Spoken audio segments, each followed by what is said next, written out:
Hey guys, this is Comic Uno, and today I'm doing a review for Civil War II, Issue 8. And before I start talking about this issue, just want to give you guys a couple updates. Of course, I have Comic Uno episode 176, and that's show where I review all the comics I read this week in one show. If you want to go check out the exclusive comics for that show, it will be in the description below, and the episode will be annotated on Friday when it's posted. But let's start talking about Civil War II, Issue 8. So, this is the last chapter, finally, of Civil War II, a summer event that has gone into 2017 almost. By 1 week, it did not, but depending on when you read it, I mean, next week's comics are then in 2017. Anyways, going into Civil War II.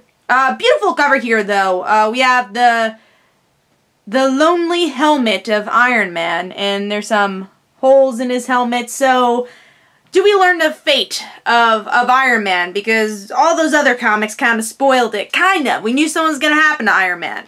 I wish this wasn't delayed as much as I've been saying that. But I love the artwork here. Dave Marquez really pulls it through with this last issue. The epic battle between Carol and Iron Man. I think especially of how much Carol did not pull her punches back. You really see all the power Carol can give in this issue. So I really love the artwork here. Just gorgeous. I think it's some of Dave Marquez's best work on this series. And then you do get to see some different artists portraying the future or the possible futures of the Marvel Universe, which kind of took up a little bit too many pages for me, just because it's so, you know, it is a kind of expensive book and you're flipping through. It becomes a quicker read than what you want it to be. But let's start talking about the story. So with this issue, we get to see, again, the final battle between Carol and Tony. And Carol wins, but not in the way where Iron Man's dead. Supposedly he was doing some experimenting on himself. That is why he's alive still, or else he wouldn't have been. And Carol now has to decide what her future is going to look like now that Ulysses is kind of on a different plane than the regular humans here. So we get to see Ulysses now become the new Watcher, pretty much. Which I like that they actually tie that into Original Sin, because I think the latest Marvel events have been kind of forgotten in some ways. There's only small aftermaths from it, and I think Original Sin was one of them that we didn't really get to see much from after it was over.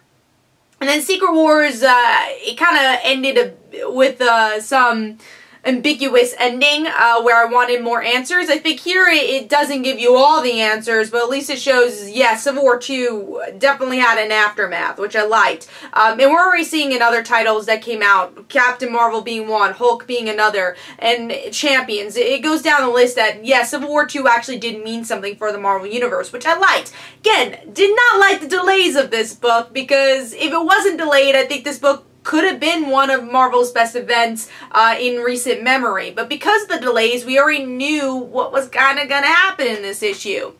But I liked the fight. I thought that was good.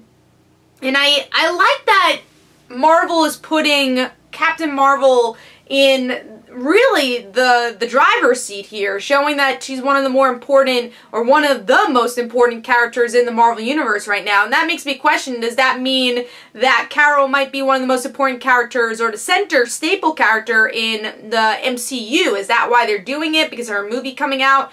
We also get to see some other MCU stuff coming up, maybe another book that might be released in the future. We do have a little vision of the Defenders there, from the TV show. Now we know Luke and Jessica are not on good terms right now, so I am curious of how we're gonna get to that spot, if that's gonna be announced, especially with the other Daredevil titles that have been announced, with Kingpin, Bullseye, and Elektra getting series. I think Bullseye is just a mini. We'll see if the other ones last longer than a mini, and Marvel doesn't stealth cancel it. But I thought this was a solid issue, mostly because of the art. I really liked that, and there were a couple of surprises. I'm glad to see, you know, the whole Watcher story I liked, and I still don't love Captain Marvel's characterization here. I do think that Mighty Captain Marvel did redeem her. I do really like that book so far with issue 0, and we'll see where it goes, but I like her characterization more there. But I'm glad it's the ending chapter of Captain Marvel being hated, let's hope, because you definitely get that vibe here that, yeah, you were wrong. But maybe Carol's starting to notice that at the same time. But now she's also making plans with the president, so we'll see. But overall, I thought it was a solid issue. I thought there were some interesting surprises. Some of the characterizations could have been better. I don't love what they did with Tony in the end, but I'll give this 4 stars. Like I said, the artwork was really impressive, and there were moments I did like about the issue. So Civil War 2, issue 8, I think is worth picking up. It's a little pricey. You know, the delays could have been better, but Civil War 2 issue 8 gets 4 stars. Hopefully you guys enjoyed. This is Comic Uno. Don't forget to follow me on Twitter. Don't forget to like my Facebook page. Also, description below, there are links for my comic book, Like Father, Like Daughter, and don't forget to like the Facebook page of Like Father, Like Daughter. I'll see you guys later. Bye.